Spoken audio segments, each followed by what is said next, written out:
Aquí estamos, a punto de que se abra la puerta e ingrese a Café La República el filósofo, el ensayista, el poeta, mi amigo Santiago Kovadlov. ¿Cómo estás, Santiago? Buenos días. Jorge, ¿cómo estás? Qué hermoso día nos ha tocado, ¿eh? Que la claridad del día Impresionante. nos ayude a matizar la oscuridad de los problemas. Tal Este es un cual, tal deseo. cual. Muy Pero muy lindo. bien, te diría que bien, que muy dispuesto a seguir adelante en esa tentativa, como tantas veces decís vos, de hacer pie, es decir, de no rehuir la complejidad de los hechos y al mismo tiempo buscar alguna claridad que nos permita orientarnos en la maraña de la historia, porque finalmente es esto. Yo escuchaba este editorial tuyo de hoy, donde creo advertir que lo esencial de tu planteo es ¿por qué los hechos no tienen valor persuasivo? ¿Por qué la historia no enseña? ¿Por qué el dogma se muestra siempre invulnerable ante lo que ocurre y parece evidente y sin embargo ese dogmatismo lo tiñe de irrealidad?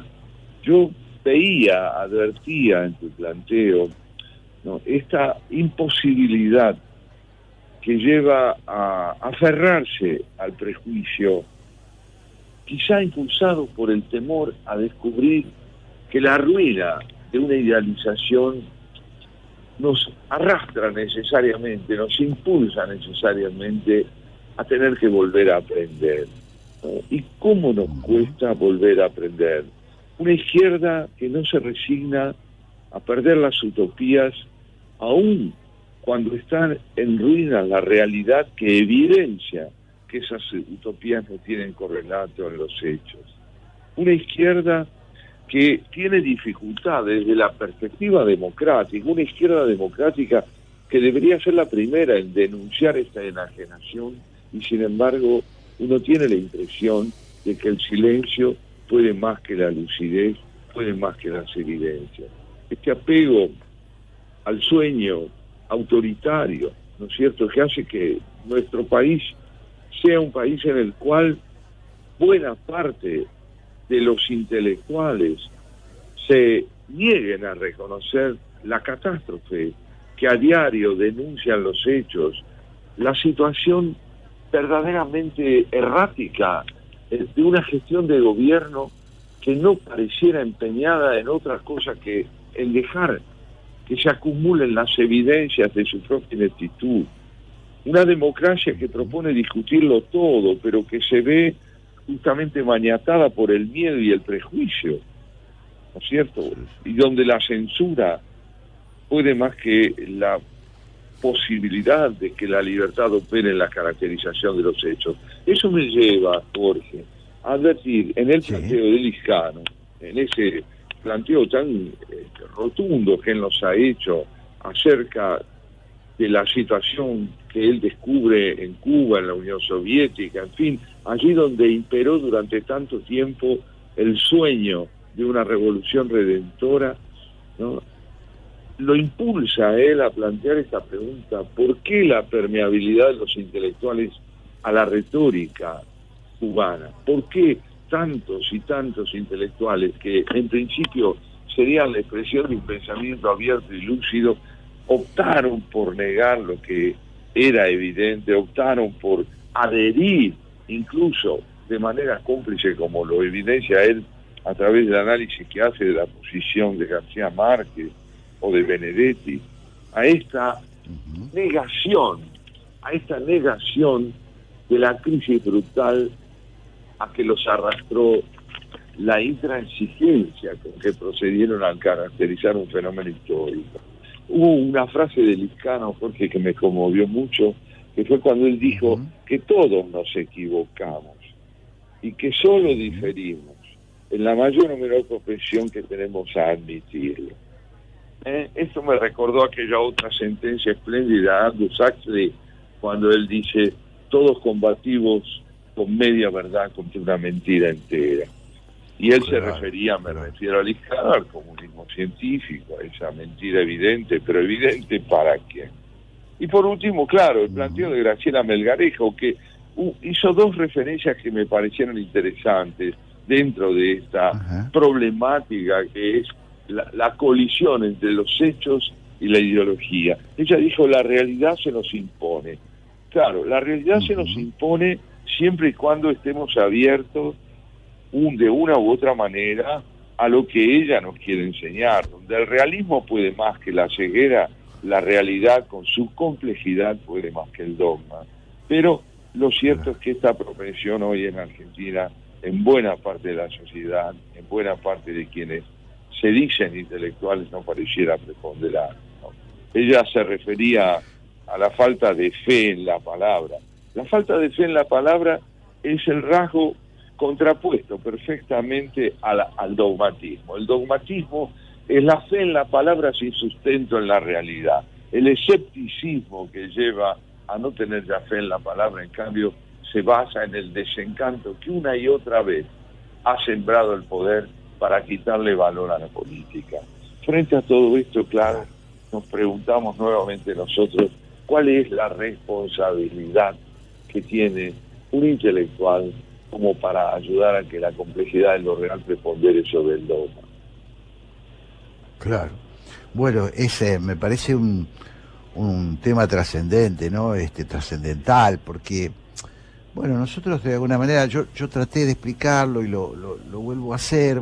Me parece que nosotros seguimos peleándonos con esta cerrazón a la verdad, con esta cerrazón a los datos, y efectivamente no siempre se trata de una polémica que incluye a mayorías, a veces generalmente es de pequeños grupos, pero de pequeños grupos muy intensos, que son muy protagonistas en el debate social, y por lo tanto nosotros no tenemos alternativa más que tratar de contrarrestar esos dogmas, esa negación de los hechos, ¿no?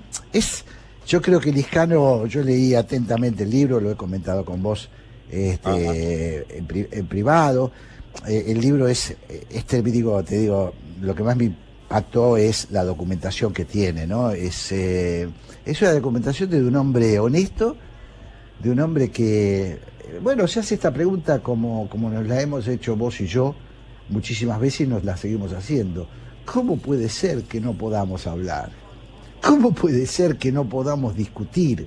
¿Cómo puede ser que quienes eran nuestros amigos hoy nos traten como enemigos, o nosotros le escapemos a ellos para no afrontar el dolor que produce la discrepancia, que es una cosa absurda? Es una cosa absurda. Es realmente, te digo, creo que va a ser un tema, creo que es una tarea pendiente de la humanidad, ¿no? ¿Cómo no vamos a poder sentarnos dos personas que pensamos distinto a intercambiar? Bueno, hoy no lo podemos hacer, el sentido de pertenencia pesa mucho. ¿Qué van a decir? Yo lo he visto con esto de los chicos en las escuelas, ¿no? Padres que no se atreven a decir lo que realmente piensan porque temen perder la pertenencia. Temen que sus hijos sean segregados. Es una cosa, te digo, tremenda, ¿no? Tremenda. Es interesante y en la misma medida tremendamente dramático, como bien lo decís. Pero pareciera que lo que está despedazada es la noción de realidad. Digamos, si no acordamos que habitamos una realidad cuya significación es compartida, evidentemente no podemos convivir. Yo no digo que para poder convivir debamos forjar una visión ficticia de lo real, pero yo diría que un rasgo primordial de lo real indispensable, es esta posibilidad de admitir que en el propio planteo y en la propia caracterización de lo real, no se agota la posibilidad de que lo real sea entendido. Si yo no parto de la idea de que mi concepto de lo real no agota la posibilidad de caracterizar lo real, no puedo discutir con nadie. ¿Por qué? Porque toda disidencia con mi interpretación de lo real desemboca fatalmente en la intolerancia y en la posibilidad de admitir que estamos frente a un hecho que se basa en la interpretación. Ayer, te cuento, fui a ver Argentina 1985. Ah, cierto, que me contaste que una ibas a ir. película fundamental, te diría desde el punto de vista histórico, desde el punto de vista documental, aún más que desde el punto de vista estrictamente estético, no más allá de que la actuación de Darín es espléndida. Pero, ante todo, prepondera el valor documental de la película. Y allí se ve con toda claridad que esta acumulación de datos y de pruebas que lleva a cabo el fiscal Estrasera para demostrar que está frente a un grupo de criminales que han liderado un concepto del poder asentado en la aniquilación del adversario, no por la vía de la justicia, sino por la vía de un terrorismo equivalente al que combatían. Esto, la acumulación de pruebas y de hechos que presenta la Fiscalía ante los jueces, es el único camino que puede permitir que se imponga un diagnóstico posible y civilizado de lo real. Es decir, si los hechos pierden valor referencial, si ya no tienen función probatoria, bueno, fatalmente quedamos atrapados en la retórica. Y la retórica, que no está respaldada en evidencias, desemboca en la violencia en defensa de su propia legitimidad. Por eso es tan cierta ese epígrafe que al encuentro con el Garejo trajiste de Jorge Luis Borges. Claro. Borges demuestra en lo que dice que aún la física es materia de interpretación, pero la interpretación es materia de debate, o de lo contrario desembocamos fatalmente en la violencia.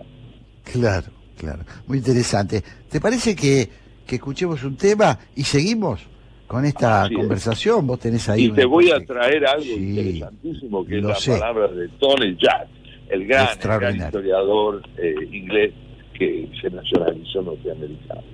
Excelente. Vamos a entonces a escuchar un temita y volvemos, seguimos con esta apasionante conversación con Santiago Kovaldov.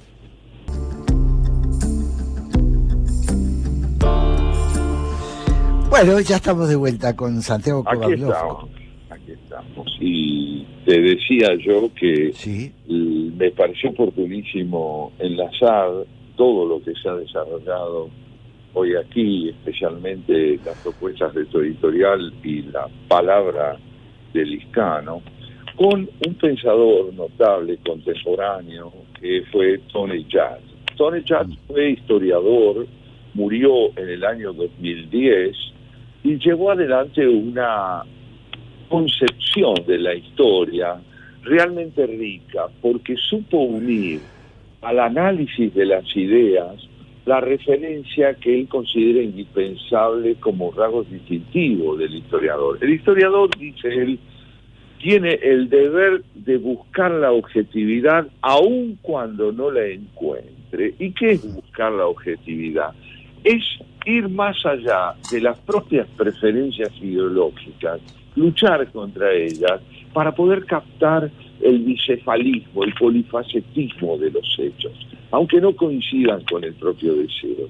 Y en ese año de 2010, Jorge, él lleva adelante un diálogo formidable con otro historiador más joven, Timothy Snyder, que es un ejemplo de lo que significa la capacidad de dedicar el esfuerzo a no dejar de aprender a pensar.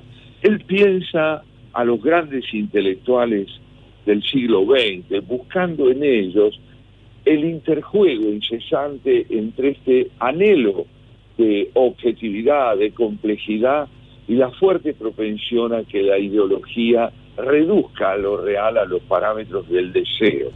Y una de las primeras caracterizaciones que nos brinda es la de Sartre, en este libro Pensar el siglo XX, que se publicó en el año 2012, pero que él terminó de escribir en 2010, poco antes de morir. Mirá lo que dice de Sartre.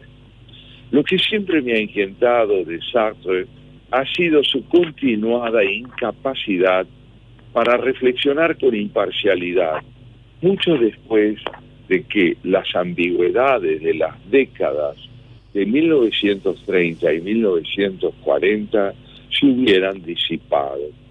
¿Por qué, después de todo, rehusó con tanta insistencia tratar sobre los crímenes del comunismo hasta el punto de permanecer ostensiblemente callado respecto al antisemitismo de los últimos años de Stalin? La respuesta obviamente es que tomó la decisión deliberada de no pensar en dichos crímenes en términos éticos, o al menos en un lenguaje que pudiera poner en entredicho su compromiso político. En resumen, él encontró maneras de evitar una difícil elección, mientras que a la vez reivindicaba con insistencia que evitar las elecciones difíciles era precisamente el ejercicio de la mala fe que de forma tan notoria él supo definir y supo condenar. Es impresionante. ¿Qué te parece, no? Oh, claro, es impresionante porque ahí está hablando, como lo hacía también Lizcano en el caso de García Márquez, ya no de una digamos, de una ceguera, sino de una ceguera deliberada. Es decir, no digo lo la que mala veo. Fe, la mala fe. Claro, es tremendo, ¿no? Porque Sartre ha sido un gran pensador y notable pensador. Claro. Fíjate vos que uno de los libros más sugestivos de Sartre, escritos apenas finalizada la Primera Guerra Mundial, Sí. es ese que gira en torno a la problemática del judaísmo y donde él hace una caracterización interesantísima del antisemitismo, muy lograda, pero donde no puede a la vez dejar de afirmar que con la instauración de la sociedad revolucionaria y del comunismo a nivel universal, habría de desaparecer el antisemitismo.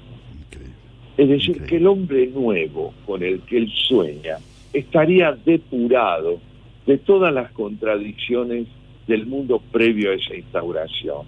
Esto es un planteo fuertemente teologizante, un traslado del campo redencional planteado por la religión al campo de la política. Y Tonellat, cuando habla del marxismo, no vacila en decir que el marxismo es una religión secular, pero ¿qué clase de religión es la que sigue el marxismo?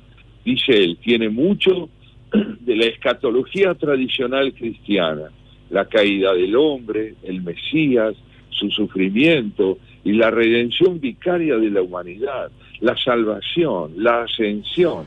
El judaísmo también está presente, pero menos en esencia que en estilo. Con lo cual, creo yo, Jorge, lo que nos está diciendo ya es que toda vez que se produce una transposición del terreno teológico, de las categorías teológicas a las históricas, se produce a la vez una perversión de esos conceptos. Y entonces se adueña de la lectura de la historia una intransigencia, una intolerancia a toda discontinuidad entre la palabra y los hechos. Impresionante. Claro, es tan vigente también, ¿no? Es tan vigente, está tan relacionado con lo que venimos conversando. Yo cuando vos leías este párrafo, pensaba, si hoy tenemos la dificultad que tenemos para contrarrestar el peso de los dogmas, el peso de las ideologías, para tratar de escarbar en la verdad, lo que habrá sido para los intelectuales disidentes del periodo del auge stalinista, del triunfo de la Unión Soviética en la Segunda Guerra, lo que habrá sido para aquellos que, como Raymond Aron, salieron a enfrentar a gente como Sartre, ¿no?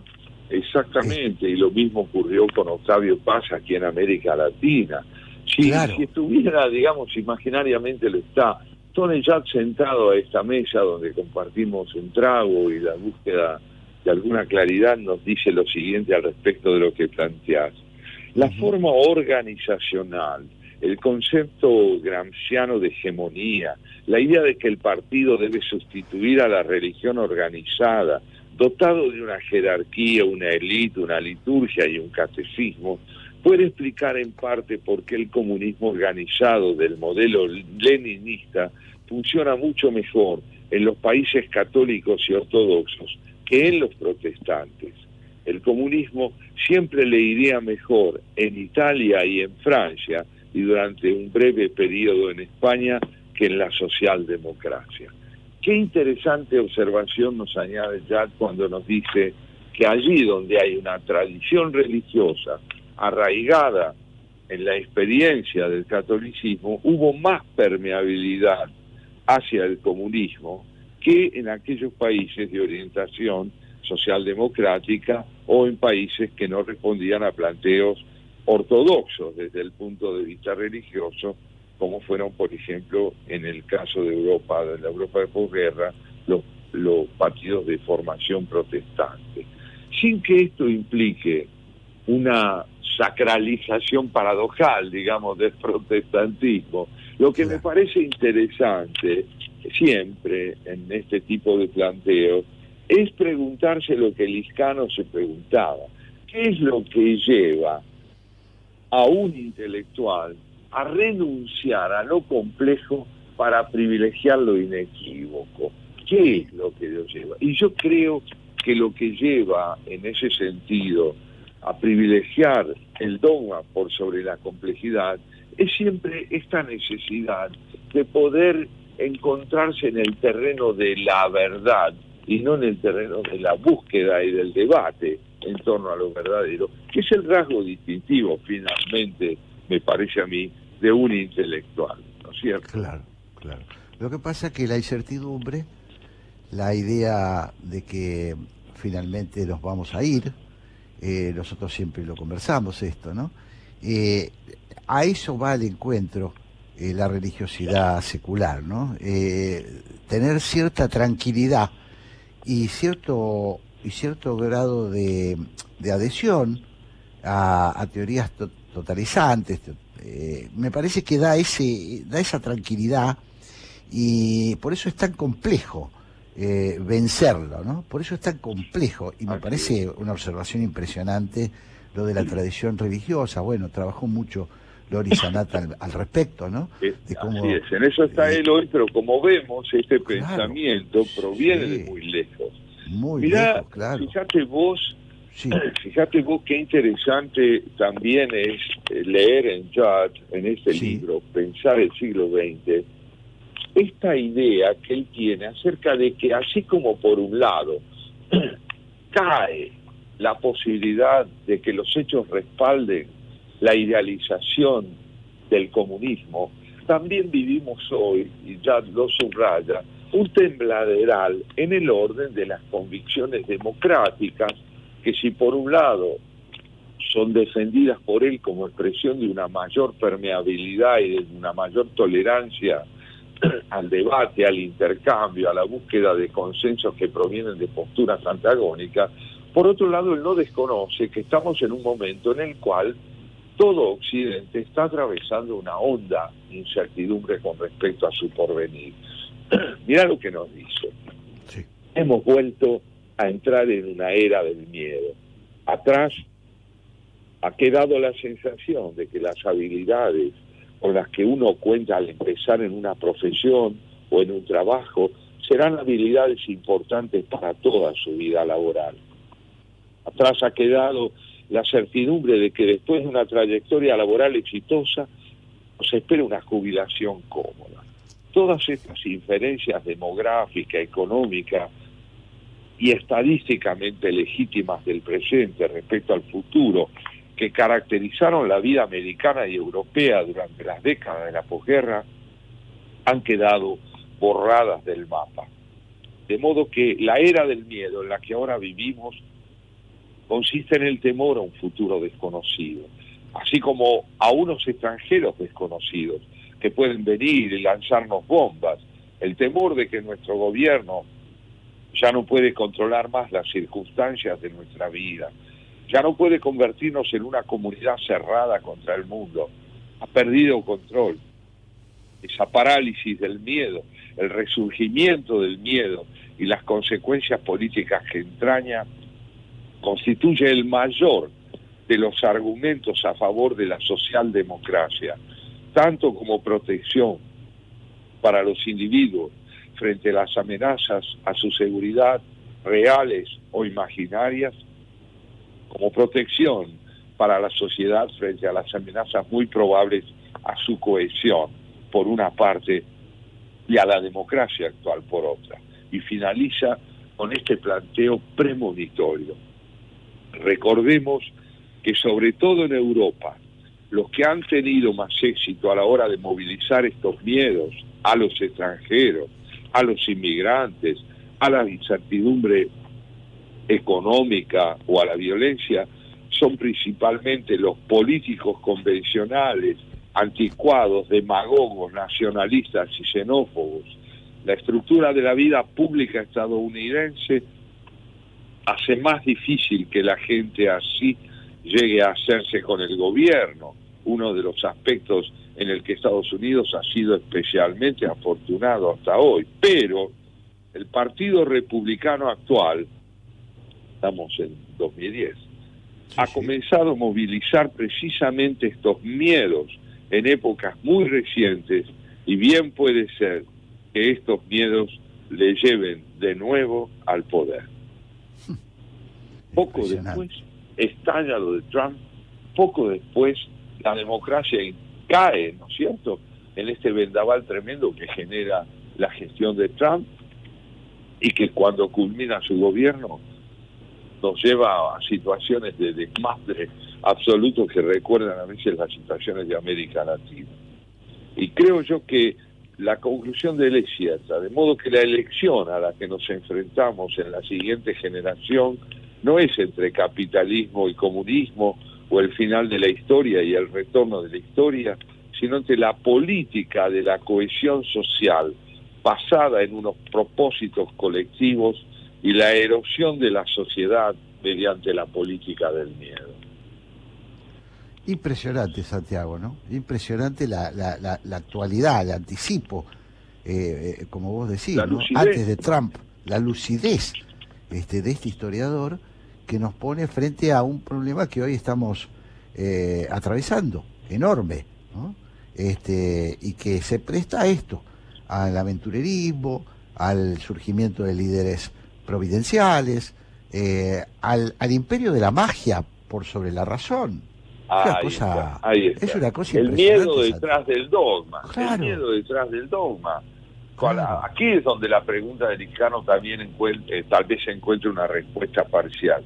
¿Por qué tantos intelectuales adhirieron? Y porque el complemento velado de la idealización redencional es el miedo a quedar expuestos a una realidad que se resiste a caber en la certeza.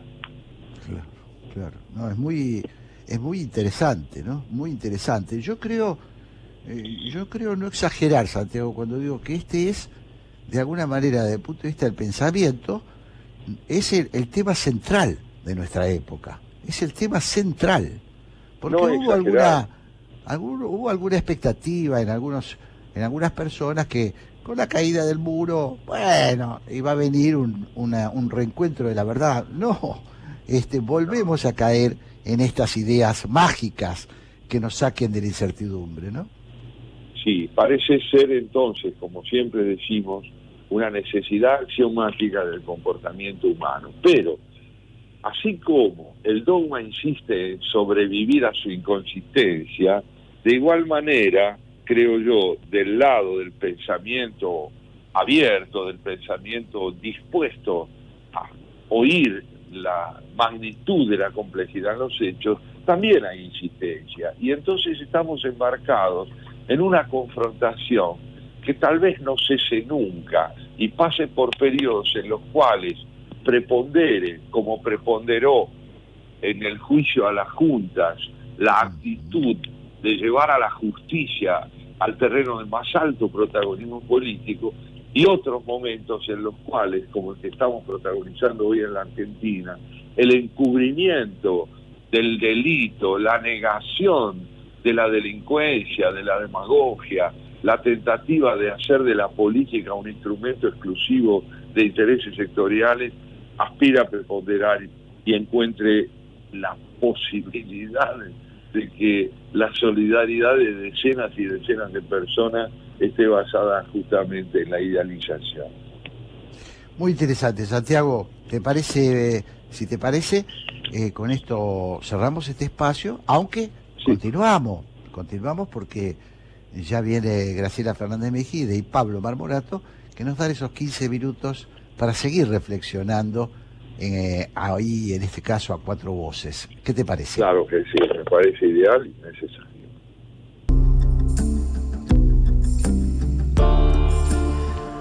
Y se nos ha ido el tiempo rapidísimo porque nos apasionamos debatiendo, conversando con Santiago Kovadlov, y ya están aquí para incorporarse a la conversación nuestros queridos amigos de Por qué, Graciela Fernández Mejide y Pablo Marmorato, a quienes les damos la bienvenida. ¿Qué tal, Graciela? ¿Qué tal, Bienvenidos, Pablo? amigos.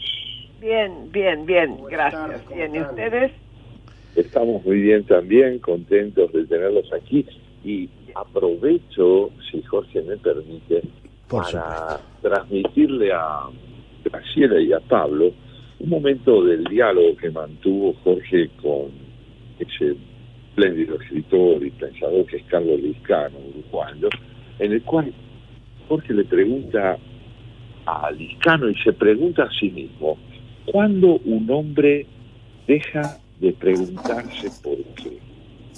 Cuando un hombre en sentido genérico, deja de preguntarse por qué. Y esto viene a cuenta, les comento a Graciela y a Pablo, de una conversación sobre la fascinación, de la permeabilidad de los intelectuales a la idealización del comunismo a partir de los años 60, claro. Una idealización que rebasó los hechos, que aún no se rinde ante la evidencia rotunda del fracaso del sistema. En fin, cuando una persona deja de preguntarse por qué. Qué sé yo, si me lo preguntás a mí, Ajá. yo te diría, depende de cuándo vos abrazaste y cómo una idea. Y además, ojo, la idea del comunismo en sí misma, con todas las cuestiones de la igualdad entre todos, las posibilidades del alcance a todas las cosas sobre todos, era muy atractiva. Era muy, muy atractiva. Costaba mucho no dejar de lado las objeciones para decir, bueno, ya está, si seguimos por este camino el mundo está arreglado. Fíjate, me parece a mí que fue tan atractiva como cuando Fukuyama, creo que fue él, dijo, bueno, se acabó la historia, ya está, cuando se cayó. ¿No? Es decir, esas cosas tan terminantes, o porque te ofrecen todas las posibilidades, aunque tengas que luchar, como la otra que te dice, bueno, basta, no luches más porque ya está todo hecho y ya está, sigamos, alguien nos va a decir por dónde ir.